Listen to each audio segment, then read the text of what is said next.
Hi friends, இந்த video நம்ம என்ன பார்க்க போகிறோம்னா West Indies is Papua New Guinea ICC men's T20 world cup second மேட்சுக்கான ஃபுல் டீட்டெயில்ஸ் பார்க்க போகிறோம். ஃபஸ்ட்டு மேட்ச் ஏன் வீடியோ போடல அப்படின்றது சொல்லிடுறேன். கனடா அடுத்து யூஎஸ்ஏ ஆடுறாங்க. ரெண்டு டீமே வந்து ரொம்ப சின்ன டீம் தான். ஒரு டீமாக பெரிய டீம் ஆடினா பரவாயில்ல. ப்ளஸ் அவங்க இப்போ தான் ஆட போகிறாங்க. அதில் யூஎஸ்ஏ வந்து பங்களாதேஷ் கூட நல்லாவே ஆடி இருக்காங்க. பட் கனடாவை பொறுத்தவரையும் அவங்களோட ஸ்டாட்ஸோ இல்லை அவங்க எப்படி ஆடுவாங்களோ எந்த ஐடியாவுமே எனக்கு இல்லை பர்சனலாக. ஸோ அதனால் நான் வீடியோன்றது போஸ்ட் பண்ணலை. ப்ளஸ் 6 மணி மேட்ச்சு காலையில். இந்த மேட்ச்னால் நமக்கு ஏற்ற ஒரு டைமிங்கு 8 மணிக்கு நைட்டு வந்து ஸ்டார்ட் ஆகுது, June 2. ஸோ அதனால் இதான் வந்து பெட்டராக இருக்கும். ஸோ இதிலேருந்தே நம்ம ஸ்டார்ட் பண்ணலாம். நெக்ஸ்ட் வேணால் பார்க்கலாம். 6 மணி மேட்சஸ்க்கு முடிஞ்ச அளவுக்கு வீடியோன்றதை போஸ்ட் பண்ணுறதுக்கு ட்ரை பண்ணுறேன். ஏன்னா அதில் வந்து அவ்வளோ வந்து பெரிய அளவில் சுவாரஸ்யம் இருக்குமா அப்படின்றது தெரியல. இதுனால் ஓரளவுக்கு கெஸ் பண்ண முடியும். பப்புவா நியூ கினியா சின்ன டீமாக இருந்தாலும் நிறையா மேட்சஸ் ஆடிருக்காங்க. ஒரு வேர்ல்டு கப்பு ஆல்ரெடி ஆடி இருக்கக்கூடிய ஒரு டீம் தான்.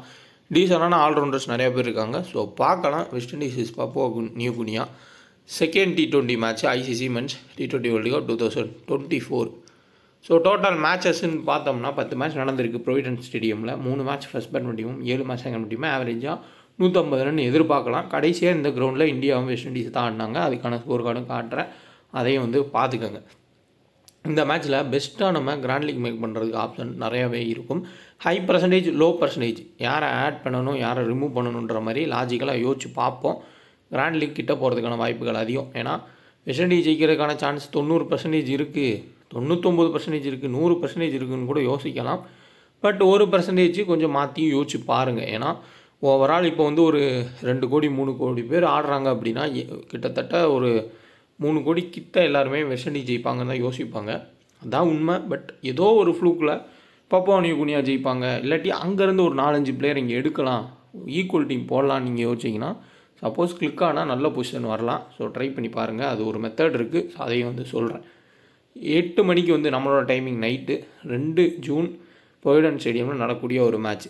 குபேரா ஃபேண்டசி ஆப்பு. ஸோ நிறைய பேர் தெரிஞ்சிருக்கும், தெரியாதவங்களுக்காண்டி சொல்கிறேன். ஜஸ்ட் ஒரு பிளேயரை நீங்கள் செலக்ட் பண்ணி ப்ளே பண்ணலாம். ஜிஎஸ்டி ஃப்ரீயாக கொடுத்துட்ருக்காங்க. இந்த வேர்ல்டு கப்புக்குமே full and full GST free தான். இன்ஸ்டால் பண்ணாதவங்க இன்ஸ்டால் பண்ணிக்கோங்க. 2K ஃபேண்டசின் ரெஃபரோட பயன்படுத்திக்கோங்க. ஒரு பிளேயரை நீங்கள் கரெக்டாக யோசிச்சா போதும். T20 பிளாஸ்டெல்லாம் அருமையாக யோசிக்கலாம் ஒரு பிளேயரு. ஸோ லைட்டாக நீங்கள் யோசிச்சாலே ஒரு பிளேயரை செலக்ட் பண்ணி சூப்பராக ஃபேண்டசி ப்ளே பண்ணலாம்.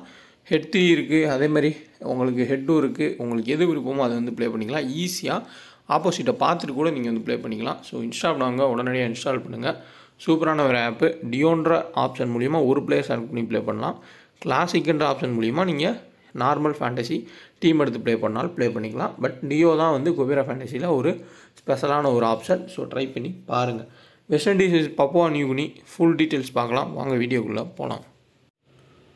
நம்மளோட டெலகிராம் சேனலில் ஜாயின் பண்ணணும்னு நினைக்கிறவங்க ஒரிஜினல்ஸ் என்னன்னு செக் பண்ணி ஜாயின் பண்ணிக்கோங்க. பரவாயில்ல, இந்த ஐபிஎல்லில் பெரிய லெவலில் யாரும் பாதிக்கப்படலை. போன ஐபிஎல்லில் பார்த்தோம்னா நிறைய பேர் ஃபேக் சேனல்ஸில் ஜாயின் பண்ணி அமௌண்ட்டை இழந்தீங்க. நம்ம சொல்லியே அதை வந்து ஃபுல்லாகவே எண்டு கொடுத்தாச்சு.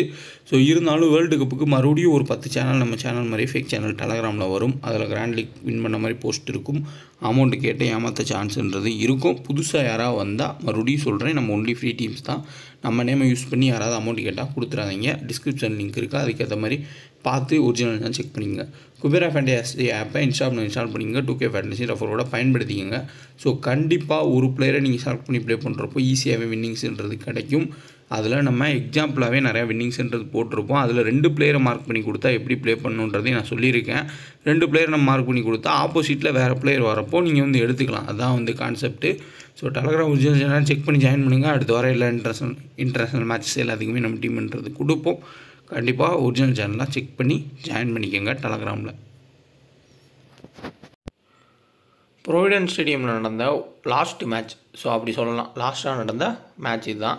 கிட்டத்தட்ட மொத்தமே வந்து ஒரு 10 மேட்ச் கிட்ட தான் நடந்திருக்கு. பெரிய அளவில் வெஸ்ட் இண்டீஸில் எந்த மேட்சஸும் நடக்கிறதில்ல. காரணம் என்னென்னா அவங்களுக்கு சப்போர்ட்டுன்றதே கிடையாது. ஸ்பான்சர் கூட இல்லாமல் ஆடக்கூடிய ஒரு டீம் தான் வெஸ்ட் இண்டீஸ். அதுக்கு காரணம் 18-19 தீவுகள் சேர்ந்து ஒரு நாடாக வந்து ஆடுறாங்க. அதுவும் ஒரு காரணம்னு சொல்கிறாங்க. ஸோ எப்படியோ வெஸ்ட் இண்டீஸ் பிளேயர் வந்து வேறு லீக்கில் ஆடி சம்பாரிச்சிக்கிறாங்க. தவிர்த்து அவங்களோட டீம் வேர்ல்டு கப் ஜெயித்தாலும் மரியாதைன்றது இல்லை. பட் இந்த தடவை யூஎஸ்ஏ வந்து கம்பைன் பண்ணியிருக்கிறதுனால ஓரளவுக்கு டோர்னமெண்ட்டை நடத்துவாங்க அப்படின்னு ஒரு எதிர்பார்ப்பு இருக்குது. லாஸ்ட் மேட்ச் இங்கே இந்தியாவும் வெஸ்ட் இண்டீஸ் தான் ஆடினாங்க. அப்போ பார்த்தோம்னா அல்ஜார் ஜோசப் 2 விக்கெட் எடுத்திருந்தார். சூரியகுமார் அதாவது திலக் வர்மா மிடில் நல்லாவே ஆடிந்தாங்க. பிரண்டன் கிங்கு நல்ல ஃபார்மில் இருந்த டயத்தில் இப்போயுமே நல்ல ஃபார்மில் தான் இருக்கார். 42 run. Charles 12 run, Nicholas Pooran 20 run, Rovman Powell 40 ரன்னுன்ற மாதிரி அடிச்சிருக்காங்க. குல்தீப் யாதவ் விக்கெட்ஸ்ன்றதை எடுத்திருக்காரு. ஸோ ஓவரால் பார்க்குறப்போ குவாலிட்டி ஸ்பின்னர்ஸ்க்கு விக்கெட்டுன்றது கிடச்சிருக்கு. ஸோ குவாலிட்டி ஸ்பின்னர்னால் ஒரு அக்கில் ஹுசைனை நம்ம சொல்லலாம். ஸோ இந்த பேஸில் பார்க்குறப்போ அவர் தான் வந்து ஓரளவுக்கு பெஸ்ட்டான ஸ்பின்னர். அவர் விக்கெட் எடுக்கான வாய்ப்புகள் இருக்கலாம். மிடில் சப்போஸ் வெஸ்ட் இண்டீஸ் வந்து ஃபஸ்ட் பேட் பண்ணிட்டாங்கன்னா எல்லாருமே அடிப்பாங்க, அதில் எந்த ஒரு டவுட்டுமே இல்லை. அதே வெஸ்ட் இண்டீஸ் வந்து ஃபஸ்ட்டு பவுல் பண்ணிட்டாங்கன்னா மேட்ச்சு ஃபஸ்ட்டு 3 விக்கெட்டில் முடிகிறதுக்கும் வாய்ப்புன்றது இருக்கும். ஸோ அதையும் நம்ம பார்க்கணும். ரொம்ப மட்டமாக வந்து ஆட மாட்டாங்க பப்புவா நியூகினி. ஏன்னா அவங்களுக்கு 11th பிளேயர் வரைய அவங்களுமே பேட்டிங் ஆடுவாங்க. ஸோ கிட்டத்தட்ட அதுவும் ஒரு வெஸ்ட் இண்டீஸ் டீமாக தான் அவங்களோட பவர் ஹிட்டிங்குமே இருக்குது. ஸோ பார்க்கலாம். பிளேயிங் 11 எதிர்பார்க்குறது பார்த்தோம்னா பிரண்டன் கிங்கு, சார்லஸை தான் மோஸ்ட்லி வந்து ட்ரை பண்ணுறாங்க. அப்படி ஃப்ளாப் ஆனால் கைல் மேயர்ஸ் வந்து ஓப்பன் பண்ணலாம். ஸோ யார் ஆடுறாங்கன்றதை பார்த்துக்கோங்க. மோஸ்ட்லி தான் வந்து பிளேயிங் 11 இருக்கும். பிரண்டன் கிங், ஜான்சன் சார்லஸ், அடுத்ததான் Nicholas Pooran, Roston Chase, Shimron Hetmyer, Andre Russell, Rovman Powell, Romario Shepherd, Akeal Hosein, Alzarri Joseph, Obed McCoy. இதான் வந்து மோஸ்ட்லி பிளேயிங் 11 இருக்கும். இதில் மாற்றங்கள்னு நம்ம எதிர்பார்க்குறது பார்த்தோம்னா சப்போஸ் அகில் ஹுசைன் வந்து ஃபார்மில் இல்லை, குண்டகேஸ் மோட்டி ட்ரை பண்ணணும்னு நினச்சா குண்டகேஸ் மோட்டி ட்ரை பண்ணலாம். அவர் நல்ல ஒரு ஃபார்மில் இருக்கார். எல்லா மேட்சுமே விக்கெட்டுன்றது எடுத்துகிட்ருக்கார். ஸோ அதை நல்லா பார்த்துக்கோங்க. ஸ்பெல்லிங் மிஸ்டேக் நிறையா இருக்கும். ஸோ இது வந்து நான் டைப் பண்ணலை, ஒரு இதுலேருந்து எடுத்து அதை அப்படியே வந்து கிராப் பண்ணி வச்சுருக்கேன். அதையும் நான் வந்து சொல்லிடுறேன். ஏன்னா ஸ்பெல்லிங் கூட தெரியாமல் தப்பாக கொடுத்துருக்குன்னு நினச்சிடாதீங்க. ஸோ வேறு இதுலேருந்து எடுத்தது. ஸோ அடுத்து நான் டைப் பண்ணிடுவேன். ஸோ அதையும் சொல்லிடுறேன். Papua New Guinea. ஸோ இதில் வந்து பார்த்தோம்னா சீகா, அதுக்கப்புறமா உரா, பவு, அடுத்து ஹிரி, அசட்வாலா, அமி. இதில் லெஃப்ட் ஹேண்டர்னு பார்த்தோம்னா பவு, அதுக்கப்புறம் அமினி, அசட்வாலா. இவங்க 3 பேர் லெஃப்ட் ஹேண்ட் பேட்டர். இது எல்லாருமே ரைட் ஹேண்டர் தான். இங்கே சூப்பரான ஒரு பிளேயர், டெத்தில் போடுவார். ப்ளஸ் உங்களுக்கு பேட்டிங்குமே ஆடக்கூடிய ஒரு பிளேயர் தான். 4 ஓவர்ஸ் கம்ப்ளீட் பண்ணுவார். அடுத்து வனுவா, இவருமே பேட்டிங் ஆடுவார், ப்ளஸ் பவுலிங் போடக்கூடிய பிளேயர் தான். அடுத்து சேமோ காமி, அடுத்து ஜாக் கார்ட்னர், இவருமே வந்து பேட்டிங் ஆடக்கூடிய பிளேயர் தான். ஸோ ஓவரால் இவங்க டீமில் இவர் தான் பவுலர் பேட்டர்னால் கிடையாது. இருக்க எல்லாருமே பவுலிங்கும் போடுவாங்க, பேட்டிங் போடுவாங்க, ஆடுவாங்க. யார் வேணால் பவுலிங்கும் போடலாம், பேட்டிங்கும் ஆடலாம். அசட்வாலா ஓப்பனிங் வந்தாலும் ஆச்சரியப்படுறதுக்கு இல்லை. இவர் தான் மெயினான ஒரு batter, left hander plus off spinner. தேவைப்பட்டால் இங்கே உங்களுக்கு லெஃப்ட் ஹேண்டர்ஸ் வந்து ஹெட்மயரு, நிக்கோலஸ் பூரான் இருக்காங்க. அவர் வீசுறதுக்கான வாய்ப்புகள் அதிகபட்சமாக இருக்கலாம். ப்ளஸ் ஸ்பின்னுக்கு கஷ்டப்படக்கூடிய ஒரு டீம் தான் வெஸ்ட் இண்டீஸ். எந்த ஸ்பின்னர் போட்டாலும் அவுட் ஆகிருக்காங்க. சப்போஸ் ஃபஸ்ட் பேட் பண்ணி குயிக்காக அடிக்க போகிறேன்னு ஸ்பின்னர்ஸுக்கு விக்கெட்டை கொடுக்கலாம். அப்போ சார்லஸ் அமினி ஒரு முக்கியமான பிளேயர். ஏன்னா இவர் வந்து ஒரு லெக் பிரேக்கு ப்ளஸ் உங்களுக்கு பேட்டிங்குமே ஆடக்கூடிய பிளேயர், லெஃப்ட் ஹேண்டர். ஸோ ரெண்டுமே இருக்கிறதுனால ஓரளவுக்கு லோ பர்சன்டேஜ் பிக்கில் ஒரு டீசெண்டான பிக்காக இருப்பார். அடுத்து சாப்பர், அடுத்து நோமான், வனு, அசட்வாலா. இந்த 4 பேர் வந்து டீசெண்டான பிக்ஸு. காரணம் என்னென்னா 4 ஓவர்ஸ் 3 ஓவர்ஸ் பவுல் பண்ணலாம். ப்ளஸ் பேட்டிங் வந்தால் டக் அவுட் ஆகாமல் முடிஞ்ச அளவுக்கு வந்து ஆடுவாங்க. ஓரளவுக்கு டீசெண்டான ஒரு இந்த டீமுக்கே ஒரு முக்கியமான பிளேயர்ஸ் இவங்க 4 பேர் தான். ஸோ இந்த 4 பேரை நீங்கள் எடுக்கிறனாலும் எடுத்துக்கோங்க. அதில் ஃபஸ்ட்டு பவுல் பண்ணால் டெத்தில் போகிறதுக்கான வாய்ப்பு சாப்பர் அதிகமான வாய்ப்பு. அப்புறம் வனுவா, இவங்க 2 பேரும் டெத்தில் பவுல் பண்ணலாம். இனிஷியல் ஸ்டேஜில் அமினியோ ஒரு ஸ்பின்னர் வச்சு ஸ்டார்ட் பண்ணலாம். அப்படி இல்லாட்டி சோமோ காமி, ஸோ இவரை வந்து ட்ரை பண்ணலாம். யார் வேணால் வந்து ட்ரை பண்ணுவாங்க. பட் டெத்தில் கண்டிப்பாக சூப்பர், அதுக்கப்புறமா நாமன் வனு 2 பேரும் வந்து பவுல் பண்ணுறக்கு வாய்ப்புகள்ன்றது ரொம்ப ரொம்ப அதிகமாக இருக்கும். ஸோ மற்ற பேட்டர்ஸ் எல்லாமே இவங்க எல்லாருமே வந்து ரொட்டேட்டிங் பேட்டர்ஸ் தான். ஓரளவுக்கு டீசென்ட் ஸ்கோர்ஸ் வச்சுருக்காங்க. லோ பர்சன்டேஜ் பிளேயர்ஸு பிக்கிங்கில் தேவைப்பட்டால் திடீர்னு off spin left off spin மாற்றி போடக்கூடிய பிளேயர்ஸ் தான். தேவைப்படுறப்ப யாரையாவது யூஸ் பண்ணிக்குவாங்க. பட் சாலிடாக இந்த 4 பேர் வந்து ரொம்ப ரொம்ப முக்கியமான பிக்ஸு. ஸோ இவங்க டீசெண்டான ஒரு பிக்ஸாகவுமே இருப்பாங்க. ரீசன்ட் ஃபார்ம் பார்த்திங்கன்னா உங்களுக்கு யாரை பிக் பண்ணலான்ற ஒரு ஐடியான்றது கிடைக்கும். வெஸ்ட் இண்டீஸ் தரப்பில் பார்த்தோம்னா பிரண்டன் கிங்கு, ஜான்சன் சார்லஸ் 2 பேருமே வந்து ரீசன்ட் ஃபார்ம் வந்து செம்மையாக இருந்திருக்கு. கண்டினியூவாக வந்து ஒரு 50+, 40+ன்னு அடிச்சுட்டே இருக்காங்க. ஸோ ஒரு சின்ன டீமுக்கு எதிராக பவுலிங் லைனப்னு நினச்சி குயிக்காக இவங்களே முடிக்கிறதுக்கும் வாய்ப்பு இருக்குது. இல்லை இவங்க நல்லா இழுத்து பிடிச்சி கரெக்டாக வந்து லென்த்து லைனில் போட்டு பவுல் பண்ணி விக்கெட் எடுத்துட்டாங்க அப்படின்னா மிடில் ஆர்டருக்கு மேட்ச் வரவும் சான்ஸ் இருக்குது. அப்போ சேஃபஸ்ட் ஆப்ஷன்னா உங்களுக்கு ரசல் தான். 4 ஓவர்ஸோ இல்லை 3 ஓவர்ஸ் பவுல் பண்ணி பேட்டிங்கே வந்துடுவார். ஸோ ஃபஸ்ட்டு பேட் பண்ணாங்கன்னா ரசலை ட்ரை பண்ணுங்கள். எப்படினாலும் ரசல் பேட்டிங் வந்துடுவார். அப்புறம் பவுல் பண்ணவும் வாய்ப்புன்றது இருக்கும். இல்லை வெஸ்ட் இண்டீஸ் வந்து ஃபஸ்ட்டு பவுல் பண்ணுறாங்க அப்படின்னா அல்ஜாரி ஜோசப் நல்ல ஒரு ஆப்ஷன். ஏன்னா சரியான பேஸில் போடக்கூடிய பிளேயர். அந்த ஒரு ஃபார்ம்லேயே இல்லாமல் ஐபிஎல்லில் கஷ்டப்பட்டு இருந்தார். மேபி வெஸ்ட் இண்டீஸ்னு வரப்போ நல்ல ஒரு ஃபார்முக்கு திரும்பலாம்.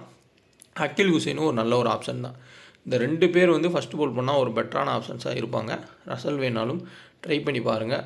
அதேமாதிரி ஃபஸ்ட்டு பேட் பண்ணால் உங்களுக்கு நல்ல ஆப்ஷன்ஸுன்றது நிக்லோஸ் புரான் ஒரு சூப்பரான ஒரு ஆப்ஷன், நல்ல ஃபார்மில் இருக்கார். அதுக்கப்புறம் ஆண்ட்ரியூ ரசல், இந்த 2 பேர் வந்து ஃபஸ்ட்டு பேட் பண்ணால் பெட்டர் ஆப்ஷன், ஃபஸ்ட்டு பவுல் பண்ணால் வெஸ்ட் இண்டீஸ். இவங்க 2 பேர் கேப்டனுக்கு நல்ல ஆப்ஷன்ஸு.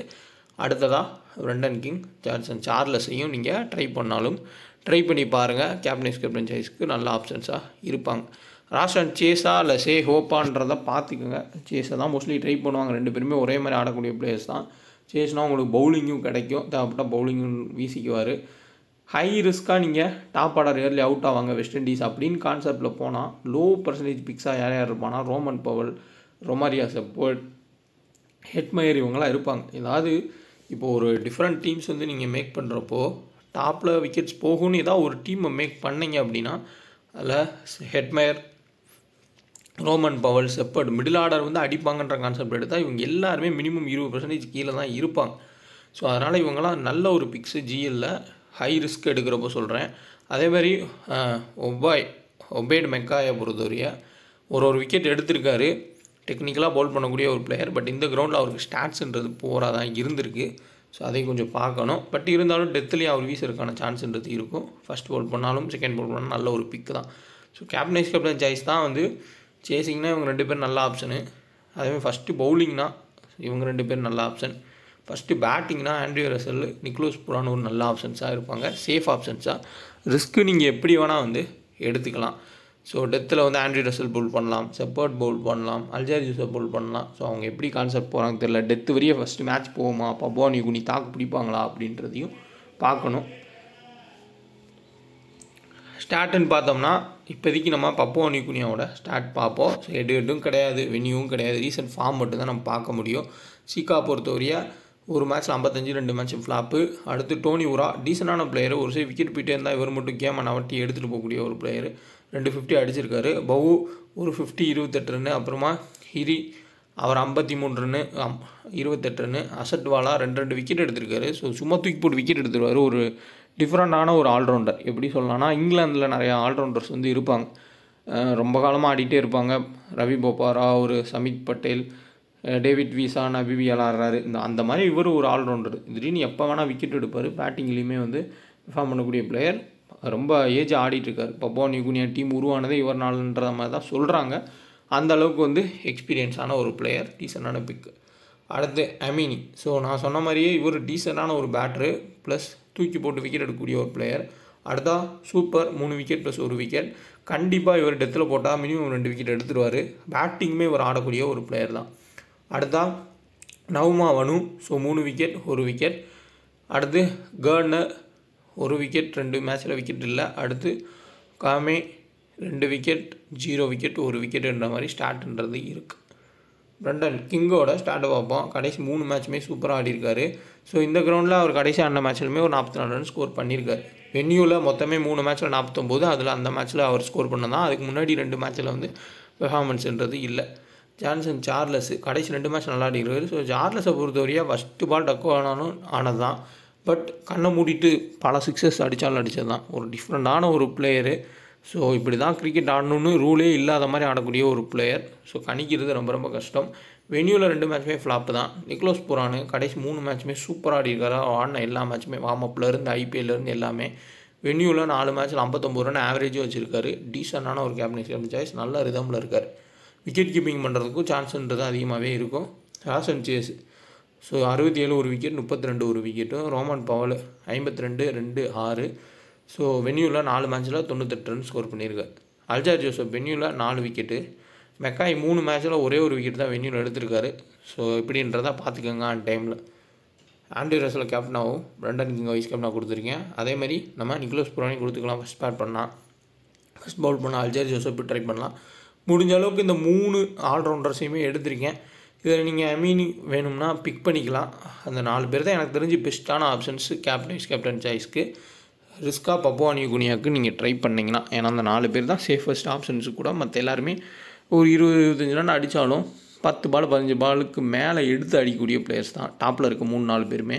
இப்போ மிடில் இருக்கக்கூடிய பிளேயர்ஸ் தான் ரொம்ப முக்கியம் பப்புவா நியூகினியாவில். அவங்கள எடுத்துகிட்டு போகிறதே பெட்டராக இருக்கும்.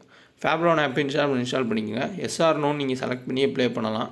அதேமாரி ஸ்மால் லீக்கு பெஸ்ட்டான ஒரு ஆப்பு.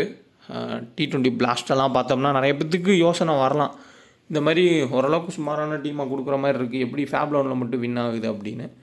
ஸோ ஸ்ப்ளிட் பண்ணி நம்ம போடுறப்ப கண்டிப்பாக ஃபேப் லோனில் வின் ஆகும். ஸோ அது எனக்கு கண்டினியூவாக வின்னிங் கிடச்சிட்டு தான் இருக்குது. ஸோ அதை தான் நான் வந்து யோசித்து டெலகிராமில் லாஸ்ட்னா லாஸ்ட்னு சொல்ல முடியும், வின்னுனா வின்னுன்னு சொல்ல முடியும். ஏன்னா இப்போது ஒரு பயங்கரமான ஒரு டீம் நான் செட் பண்ணி எனக்கு ஆப்போசிட் ஸ்ட்ராங்காக வந்து லாஸ் ஆகிட்டா எனக்கு லாஸ் தான், மற்ற எல்லாத்துக்குமே வின்னானது தான். அதேமாதிரி எனக்கு சுமாரான டீம் கொடுத்து எனக்கு ஆப்போசிட் வீக்காக வந்து நான் வின் பண்ணால் அது வின்னுன்னு தான் நான் போட முடியும். ஏன்னா எல்லாரோடதையுமே நம்ம வந்து பார்க்க முடியாது. ஸோ முடிஞ்ச அளவுக்கு ட்ரை பண்ணி பாருங்கள். ஃபேப் லோன் ப்ளே பண்ணுறவங்க ஸ்ப்ளிட் பண்ணி ஹெட் 5 ஹெட் 4 ஹெட் 3ல் வேறு ஆப்போனட்ஸ் கூட வேறு டைமிங்கில் ஜாயின் பண்ணுங்கள். ஈஸியாக ஜெயிக்கலாம். அந்த வேர்ல்டு கப்புக்குமே பெஸ்ட்டாக இருக்கும். இன்ஸ்டால் பண்ணாதவங்க இன்ஸ்டால் பண்ணிக்கோங்க. 2K டெக்கன் ரெஃபரோட பயன்படுத்திக்கோங்க. ஸோ இந்த மேட்ச்சுக்கு ஓரளவு தான் நம்ம சொல்லியிருக்கோம். ஏன்னா ஒரு டீமோட head to head venue stats எதுவுமே இல்லை. ஏன்னா ஆடினதே இல்லை. அவங்க புது டீம் இப்போ தான் ஆட போகிறாங்க. புது டீம்னால் வேறு இடத்துல இப்போ தான் ஆட போகிறாங்க. முன்னாடியே ஒரு வேர்ல்டு கப் ஆடிருக்காங்க. பட் இருந்தாலும் இங்கே புதுசு. ஸோ பார்க்கலாம் எப்படி ஆடுறாங்கன்னு. இதுக்கு முன்னாடி USA கனடா மேட்ச் இருக்குது காலையில் 6 மணிக்கு. ஸோ ப்ளே பண்ணணும்னு நினைக்கிறவங்க ப்ளே பண்ணுங்கள், ஓன் ஸ்டாட்ஸை கலெக்ட் பண்ணி. ஸோ நம்மளால் வந்து அந்த மேட்ச் கவர் பண்ண முடியாது. ஸோ அதை நான் முன்னாடியே ரீசனையும் சொல்லிட்டேன். ஸோ நெக்ஸ்ட் வர மோஸ்ட்லி எல்லா வேர்ல்டு கப் மேட்ச்சுக்கும் கவர் பண்ணுவோம். ஸோ வீடியோ பிடிச்சா லைக் பண்ணுங்கள், ஷேர் பண்ணுங்கள். டெலகிராமில் கரெக்டாக பார்த்து ஜாயின் பண்ணிக்கோங்க. டிஸ்கிரிப்ஷனில் லிங்க் இருக்குது. ஃபேக் சேனல்ஸில் போய் ஜாயின் பண்ணிடாதீங்க. ஃபேண்டசினா வின்னு லாஸ் எல்லாமே இருக்கும். புரிஞ்சுக்கிட்டு ப்ளே பண்ணுங்கள். IPL முடிஞ்சிச்சு. ரெகுலரான ஒரு ஃபேண்டசிக்குள்ளே நம்ம திரும்பி இருக்கோம். ஸோ ஓல்டு யூசர்ஸ் எல்லாருமே ரெகுலராக ப்ளே பண்ண ஸ்டார்ட் பண்ணிக்கோங்க.